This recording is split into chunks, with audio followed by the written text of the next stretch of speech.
Decided to take Yarok the Desecrated out for a spin in multiplayer. Up against Sidisi Brood Tyrant, Urza Lord High Artificer, and another Yarok the Desecrated deck. If we were on the draw, I would go for that because I really like Sylvan Library and Search for Azcanta, but we're not, so let's throw that away. That's a whole heap of lands. Are we going to draw into non-lands for the rest of the game? That's the question. We'll keep that in the hope that us having a full grip of lands means that we will draw into something other than lands in the first few turns. Alright, well, we've already gotten into something. That's a Panharmonicon. Let's get down a tapped Shock into play. This can be a black source, and then we will throw it back over and go over the commanders. Yarok the Desecrated is 5 mana in Sultai for a 3/5. It has Death Touch and Lifelink, and if a permanent entering the battlefield causes a triggered ability of a permanent you control to trigger, then that ability triggers an additional time. Urza, Lord High Artificer, is a 1/4 for 4 mana. It enters with a construct that has its power and toughness equal to the number of artifacts you control. Oh, and did they just skip through their turn? I mean, I can't say I feel too badly about that if it's a really powerful Urza deck. You can tap an untapped artifact you control for blue, and then for 5 generic, shuffle your library, exile the top card, and until the end of your turn, you can play that card without paying its mana cost. Well, we've got more fetches, so let's get down another green shock so that we don't have to pay life to get those in later. Sidisi Brood Tyrant got into a turn 1 mana vault, by the way. This commander is 4 mana in Sultai for a 3/3. Whenever Sidisi Brood Tyrant enters the battlefield or attacks, you mill 3. And whenever one or more creature cards is put into your graveyard from the library, you get a 2/2 black zombie token. A Lotus Cobra on turn 2 for Yarok. That's a really, really good card in Yarok. Good card anyway, but it's even better when you double up the mana production. Now let's see if Urza's actually still with us or not. They didn't keep a no-land hand, surely. Well, either they just top-decked into one, or they accidentally passed through their turn last time. Shocking in an Overgrown Tomb and going for Golgari Thug. That's a card I'm sure they wouldn't mind chump blocking with to get it into the graveyard. Has Dredge, so they can start filling up their graveyard with that. Well, we're going to stop drawing into lands eventually, surely. Let's just get down the Reflecting Pool, and we'll just pass it over to our opponent yet again. I'm keeping hold of the fetches for now, just in case we get into something like a Lotus Cobra that cares about landfall. We're keeping hold of Panharmonicon for now because that will make most of our ETB trigger 3 times if we have our commander in play. Path of Discovery coming down for Yarok. Whenever a creature enters, it explores. So they reveal the top card of the library, put it into their hand if it's a land, otherwise put a plus counter on the creature. Alright, a Sol Ring for Urza. Maybe they were just taking a turn off and giving us all a head start. Although I imagine they would have played the Sol Ring as soon as they dropped the land if they hadn't just top-decked into it. Swiftfoot Boots, that will tap for mana once Urza's out.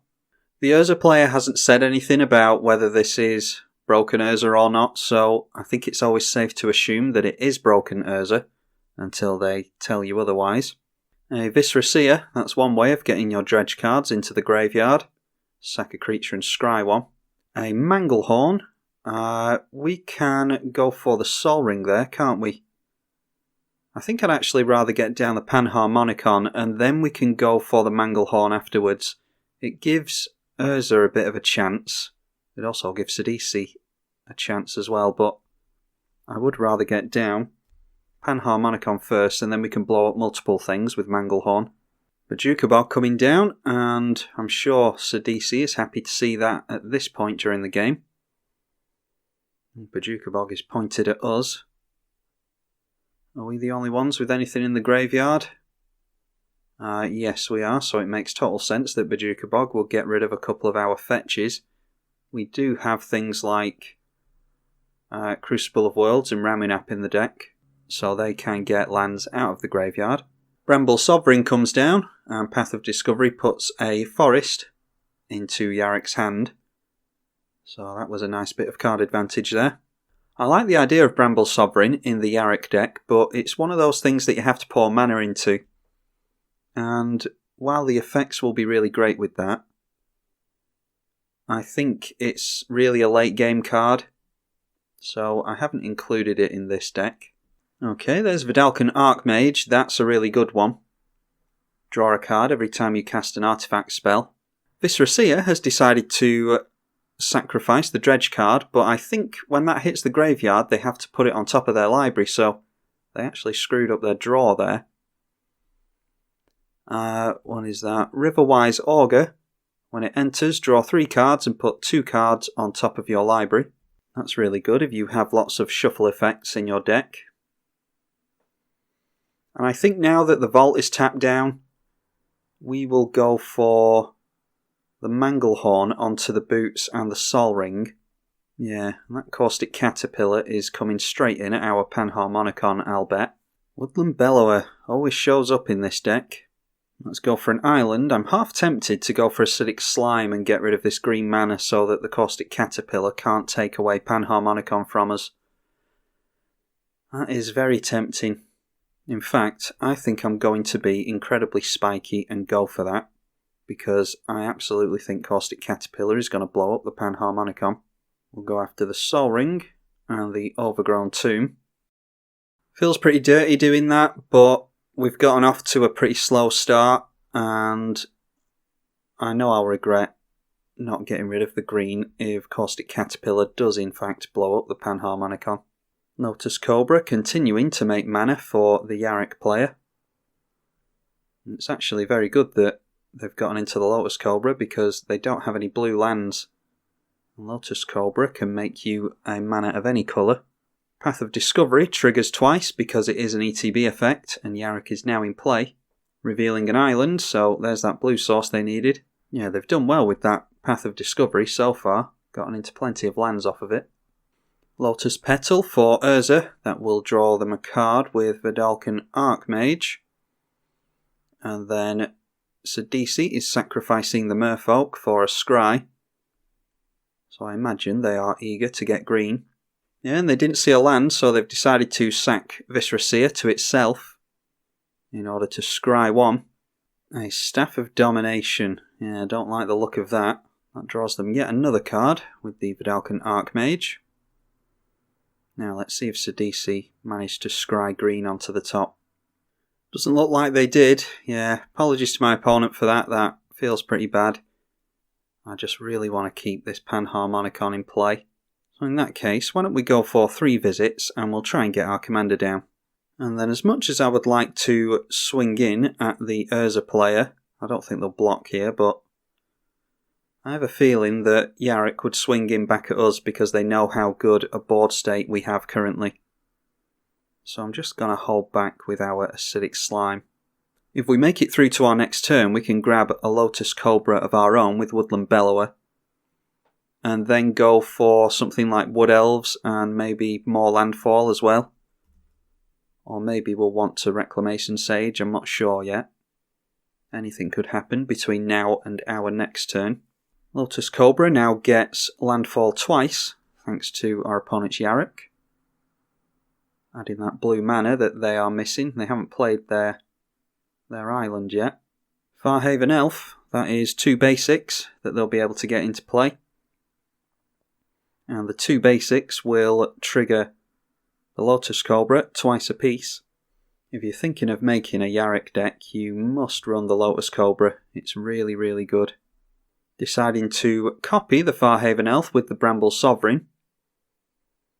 And this is all off the back of the Lotus Cobra because it can generate so much mana for our opponent. Let's see what they grab with the Path of Discovery. Well, they got into a land. Well, they've got at least 3. They've got 2 basics and an Overgrown Tomb. And they've got the Zendikar's Royal as well. So we know what most of the cards in their hand are.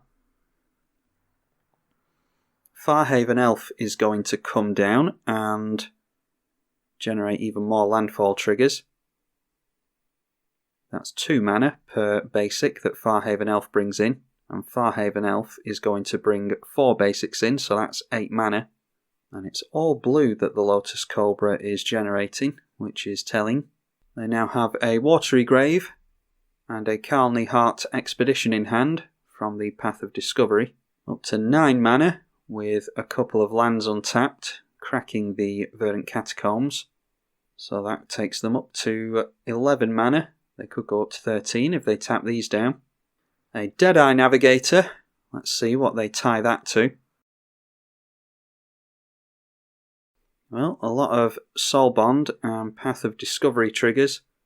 They only get Soul Bond once, but they only need to do it once. I imagine they'll be tying it to the Farhaven Elf, so that they can get lots of landfall triggers like they have been doing so far.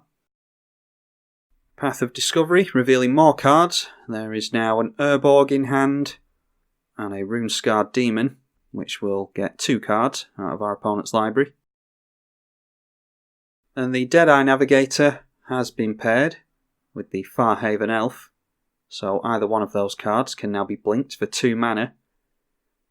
But they're doing it now, curiously enough, which means that Deadeye Navigator can't protect itself unless they get into another blue source that is untapped.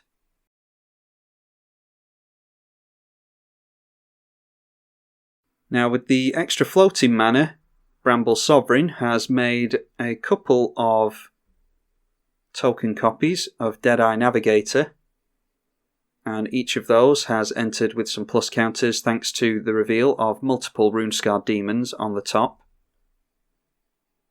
Yeah, we're in board wipe territory, I think.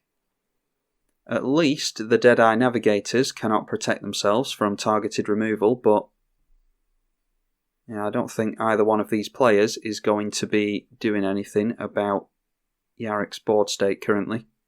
Mana crit comes down, that means we'll be seeing Urza, I imagine. Urza enters play, and our opponent does have a mana held up, well, lots of mana held up actually, to get the Swiftfoot Boots onto the Urza. That will be hexproof and haste. They're not forgetting to do that, surely. The construct is a 5/5, by the way.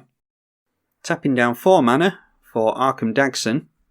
Now it's noteworthy, maybe our opponent doesn't know that. It's noteworthy that that middle ability doesn't care about summoning sickness. So Urza could have tapped down the construct to put the boots onto Urza and protect him. They could have even put it onto the Arkham Dagson if they're going for a combo win, which they apparently are. Yeah, Sidisi's not getting into the mana they need. Yeah, I do feel bad about that, but they would have only had 3 lands anyway, and that means that they weren't going to get their Sidisi down. Maybe they had ramp in the hand that would have gotten them into more lands, so I do apologise to our opponent. I just really wanted to keep the Panharmonicon in play. Now then, Woodland Bellower. The first one will resolve. We can look for a green creature in our deck with 3 CMC or less and put it straight into play. I would very much like to go for Risen Reef, but I think the best play here is we'll go for our Lotus Cobra. We do have a couple of fetches in hand. Let's try an Icefang Quattle. When that enters, we draw a card. It has Flash and Flying. 1/1, we draw a card, and it has Death Touch as long as we control 3 other snow permanents, which we do in the Snowlands. We'll draw a card 3 times thanks to Yarok and the Panharmonicon. Another fetch. An Oracle of Muldiah. And another land, yeah. Not getting into what we need here to deal with the other Yarok player. Let's just go for this Risen Reef for the hell of it. The Risen Reef is a new one from M20, and the more I play it, the more I think that this is my favourite card from that core set. Whenever another elemental, or the Risen Reef itself, enters under your control, look at the top card of your library. If it's a land, you put it in tapped. If you don't put the card onto the battlefield, you put it into your hand instead. So let's try our luck here. Even if we get into lands, we're getting mana from the Lotus Cobra. Okay, duplicant. Don't know if a duplicant can help us ultimately. Conjurer's Closet could do some stuff though. And a Ravenous Chupacabra could do some stuff as well. In fact, that may be exactly what we need. Let's go Prismatic Vista. We'll get some mana from the Lotus Cobra from that. And I think we can sneak down an Oracle of Muldiah here for another fetch land. We'll get a couple of mana from Prismatic Vista coming in. Then we'll get a basic Swamp into play. And that'll get us some more mana as well. We will play Oracle of Muldiah. That gets us an additional land drop. And we have a land on top, which we can play. So let's play the land off the top. And we'll generate black twice. Necromancy, don't think we need Necromancy yet, not until a board wipe has occurred, so we'll shuffle that away. And go for Flooded Strand. We've got plenty of all our mana really. Let's grab a Black Source. And that's a couple more Lotus Cobra triggers. Then we can go for Ravenous Chupacabra. That will trigger 3 times. I think we have to take down our opponent's Lotus Cobra, the Arkham Dagson, and the original Deadeye Navigator. I mean, we're stuck between a rock and a hard place with all the creatures we want to blow up. Unfortunately, don't have quite enough mana to get down Duplicant as well. Our opponent was tapping down their Construct for a single mana. I'm not sure what that is. The Deadeye Navigator goes down. The Arkham Dagson goes down. That's good. And then Lotus Cobra is going to get a lot of value away from our opponent as well. And then it's Manglehorn, I think, and we'll try and get this Urza player out of the game. We can destroy target artifact when that enters, but obviously that's 3 artifacts that we can get rid of with this. We'll leave them with the Construct because it's going to get weaker when we blow all these things up. We're going after the Mana Crypt, the Staff of Domination, and the Swiftfoot Boots. Manglehorn also makes our opponent's Mana Rocks come into play tapped, and yeah, that gets rid of Urza. So this has quickly turned into a 1 versus 1 between the 2 Yarok players. Let's see what they can do on their turn, because we are now fully tapped out.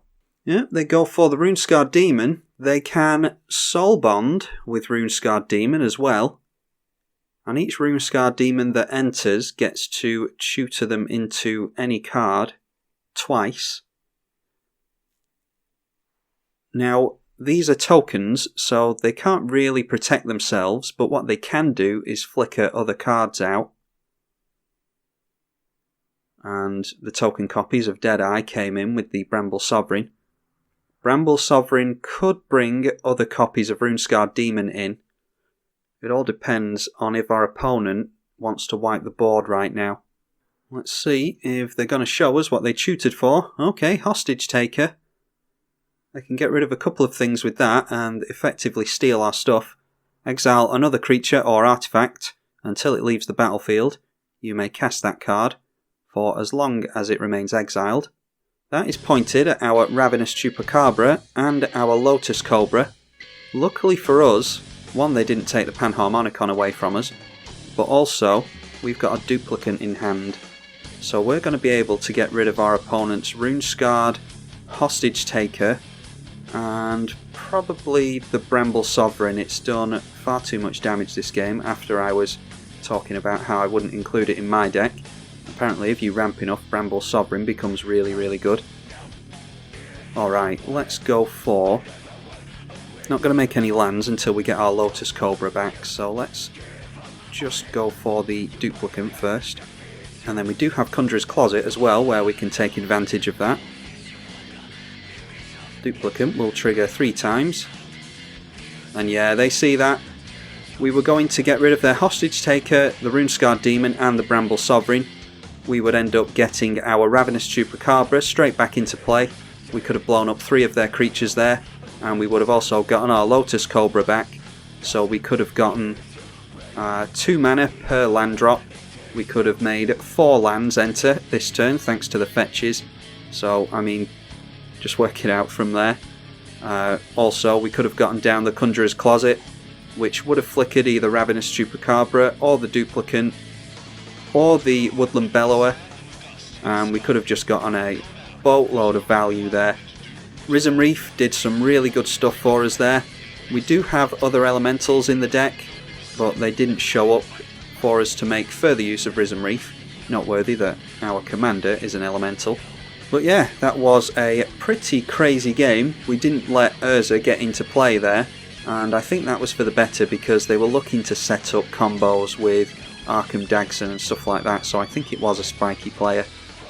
Apologies to Sidisi for locking them out of the game, but I just didn't want that Panharmonicon to disappear, and as it happened, Panharmonicon was imperative for us winning the game there, because we got 3 ETB effects from creatures entering. Anyway, hope you all enjoyed that nutcase of a game. I'm tribalkai on the EDH channel. Thank you for watching.